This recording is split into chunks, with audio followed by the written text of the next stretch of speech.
લગ્નની પહેલી જ રાત્રે રાજકુમારીના હાથમાંથી તલવાર પડી અને પળવારમાં જ રાજકુમારનું મોત થઈ ગયું. પરંતુ સજા મળી એક નિર્દોષ બ્રાહ્મણને. આગળ શું થયું તે જાણીને તમે ચોંકી જશો. મિત્રો, આપણે આપણા કર્મનું ફળ તો ભોગવવું જ પડે છે. એક રાજા હતો જે ખૂબ જ ધર્મપ્રિય અને ન્યાયી હતો અને ભગવાનનો પણ મોટો ભક્ત હતો. તેમણે ઠાકોરજીનું મંદિર બનાવ્યું અને એક બ્રાહ્મણને તેનું પૂંજારી બનાવ્યું. તે બ્રાહ્મણ ખૂબ જ ધર્મપ્રિય અને સંતોષી હતો. તે રાજા પાસે કદી કંઈ માંગતો ન હતો. રાજા પણ તેના સ્વભાવથી ખૂબ જ ખુશ રહેતા હતા. એક દિવસ રાજાને ત્યાં પુત્રનો જન્મ થયો. ધીમે ધીમે તે મોટો થવા લાગ્યો અને ભણવામાં ખૂબ જ હોશિયાર હતો. ભણી ગણીને તે ખૂબ મોટો વિદ્વાન બન્યો અને તેના લગ્ન એક સુંદર રાજકન્યા સાથે કરી દીધા. લગ્નની રાત્રિએ જ રાજકન્યાને ઊંઘ નહોતી આવતી. તે અહીં તહીં ફરતી રહેતી હતી. જ્યારે તેણે પોતાના પતિના પલંગ પાસે જોયું કે ત્યાં હીરા જવેરાતથી જડેલી એક તલવાર બહાર રાખી છે. તેણે તે તલવારને મયાનમાંથી બહાર કાઢી તો તલવાર વીજળી જેવી ચમકવા લાગી. તે જોઈને તે ડરી ગઈ અને ડરથી તે તલવાર તેના હાથમાંથી છૂટીને રાજકુમારની ગરદન પર પડી ગઈ. રાજકુમારનું માથું ફાટ્યું અને તે મરી ગયો. રાજકન્યા તેના પતિના મરવાથી ખૂબ જ દુઃખી બની અને તે વિચારતા ડરી ગઈ કે જો હું બધાને સાચું કહું છું તો કોઈ મારી વાત પર વિશ્વાસ નહીં કરે. સવાર થતાં જ રાજકુમારી રડવા લાગી અને કહેવા લાગી કે મારા પતિને કોઈએ મારી દીધો છે. લોકો ભેગા થયા અને રાજા પણ ત્યાં આવી ગયો. રાજાએ આવીને પૂછ્યું કે કોણે માર્યો? તે કહેવા લાગી કે મને નથી ખબર કે તે કોણ હતો, પરંતુ મેં તેને ઠાકોરજીના મંદિર તરફ જતા જોયો છે. રાજા અને બધા લોકો ઠાકોરજીના મંદિરમાં ગયા. ત્યાં તેમણે બ્રાહ્મણને પૂજા કરતા જોયો. બધા લોકોએ તેને પકડી લીધો. બ્રાહ્મણે ઘણું કહ્યું કે મેં રાજકુમારને નથી માર્યો, પરંતુ કોઈ તેમની વાત માનવા તૈયાર નથી. રાજાએ પણ મનમાં વિચાર્યું કે બ્રાહ્મણ નિર્દોષ હોઈ શકે છે, પરંતુ બધા કહી રહ્યા હતા એટલે રાજાએ બ્રાહ્મણને કહ્યું કે હું તને મૃત્યુદંડ તો નહીં આપું, પરંતુ જે હાથથી તે મારા પુત્રને તલવારથી માર્યો છે તે હાથ કાપવાનો હું આદેશ આપું છું. આવું કહીને રાજાએ તેનો હાથ કાપી નાખ્યો. આથી બ્રાહ્મણ ખૂબ દુઃખી થયો અને રાજાને અધર્મી સમજીને તેમનું રાજ્ય છોડી દીધું. પછી તે ઘણું શોધતો રહ્યો કે કોઈ વિદ્વાન જ્યોતિષ મળે જેથી કોઈ કારણ વિના તેમનો હાથ કાપવામાં આવ્યો તે દોષ વિશે તે તેમને પૂછી શકે. પછી તેણે કાશીમાં એક વિદ્વાન જ્યોતિષી મળ્યા. તે જ્યોતિષીને મળવા તે તેમના ઘરે ગયો, પરંતુ ત્યાં જ્યોતિષી હાજર ન હતા. તેમના પત્ની હતા જે આલોચના કરી રહ્યા હતા અને તેમને ખૂબ જ ખોટા શબ્દો કહી રહ્યા હતા. થોડી વાર પછી જ્યોતિષી ઘરે આવ્યા. તેમનો ઘરે આવતા જ તેમની પત્ની તેમનો તિરસ્કાર કરી રહી હતી, પરંતુ તે વિદ્વાન ચૂપ રહ્યા અને તેમણે પોતાની પત્નીને કંઈ જ ન કહ્યું. ત્યારબાદ તેઓ પોતાની ગદ્દી પર બેસી ગયા. બ્રાહ્મણને જોઈને જ્યોતિષીએ કહ્યું, કહો બ્રાહ્મણદેવ, તમારું અહીં કેમ આવવાનું થયું?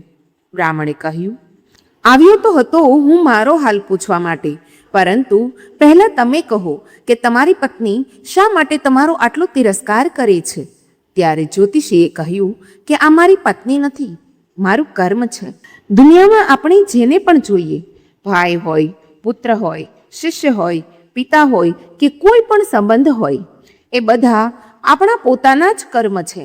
આપણે કરેલું કોઈ પણ કામ શુભ હોય કે અશુભ એને ભોગવવું જ પડે છે.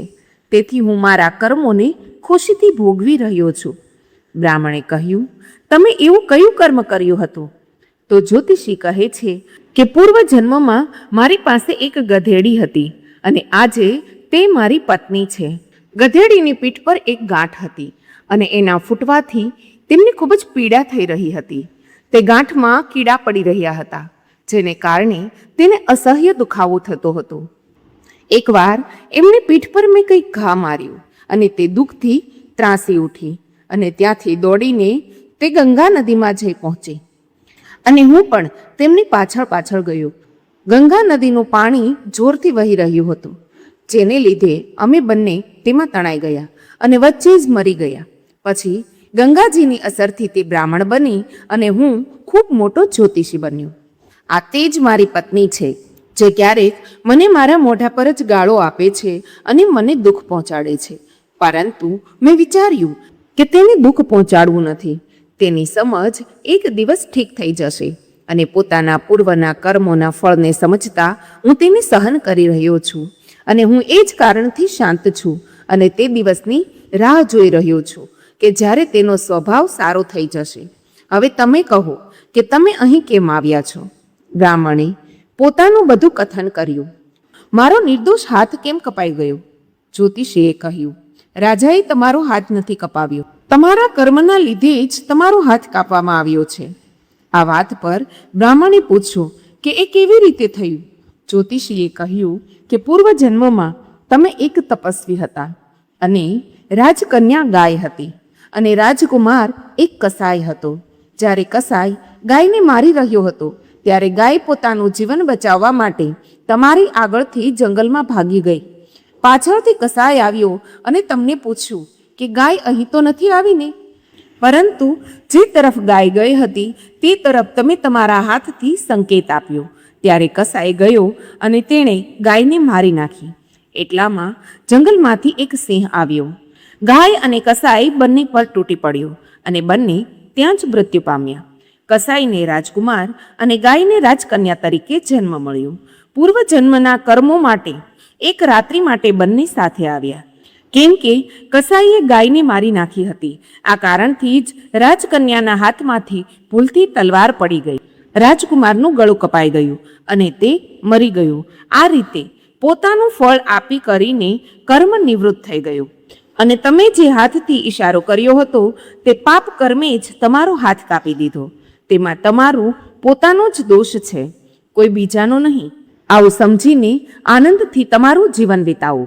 મિત્રો, જો આપણે કર્મ સિદ્ધાંતને માનીએ અને સમજીએ તો ક્યારેય પણ કોઈ ખરાબ કર્મનું પરિણામ ભોગવતા આપણી તકલીફમાં નહીં રહીએ. મિત્રો, કેમ લાગી તમને આજની આ વાર્તા? આવી બીજી જ વાર્તાઓ માટે વિડીયોને લાઈક કરી, શેર કરી, કમેન્ટમાં જય શ્રી કૃષ્ણ અવશ્ય લખજો અને અમારી ચેનલ વ્રત સાધનાને સબસ્ક્રાઈબ કરી લેજો, જેથી કરીને આવા જ અવનવા વિડીયો આપને મળતા રહે. જય શ્રી કૃષ્ણ. રાધે રાધે.